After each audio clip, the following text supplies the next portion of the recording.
சந்தோஷத்தை நாடி தேடி மனுஷன் ஓடுறான். சந்தோஷத்தை நம்ம எங்கேயும் தேடி கண்டுபிடிக்க முடியாதுங்க. நாம வாழும் வாழ்க்கை முறையில தான் சந்தோஷம் இருக்குது. அது என்ன வாழ்க்கை முறைன்னு கேக்குறீங்களா? எப்பவும் எதிர்காலத்தை பற்றியே சிந்திக்காதீங்க. சொத்து, தங்கம், பணத்தை நினைச்சு நினைச்சு டென்ஷன் ஆகாதீங்க. இதெல்லாம் நம்ம கூட கடைசி வரைக்கும் வராதுங்கிறத எப்பவும் நினைவுல வச்சுக்கோங்க. பெண், மண், பணம் பின்னால அலையாம நல்ல மனிதர்களா வாழுங்க. ஒரு நாளைக்கு 10 தடவையாவது வாய்விட்டு சிரிங்க. வீட்டுக்குள்ளேயே இருந்து வாழ்க்கைய கழிக்காதீங்க.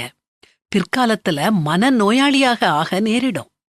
உங்க திறமைகளை அடுத்தவங்களுக்காக பயன்படுத்துங்க. பேங்க்ல பணத்தை சேர்ப்பதை தவிர்த்து முடிஞ்ச அளவு தானம், தர்மம் செய்யுங்க. உடற்பயிற்சி செஞ்சு உடலை ஆரோக்கியமா வச்சுக்கோங்க. கடவுள் உங்களுக்காக வச்சிருக்கிற நோக்கத்தை அறிஞ்சு அது நிறைவேற பாடுபடுங்க.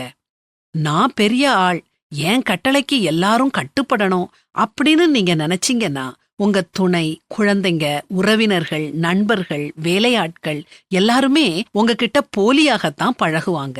இன்னும் சில நாட்கள், சில மாதங்கள், சில ஆண்டுகள்ல இந்த பூமியை விட்டு போயிருவோம் அப்படிங்கிற எண்ணத்தோட வாழுங்க.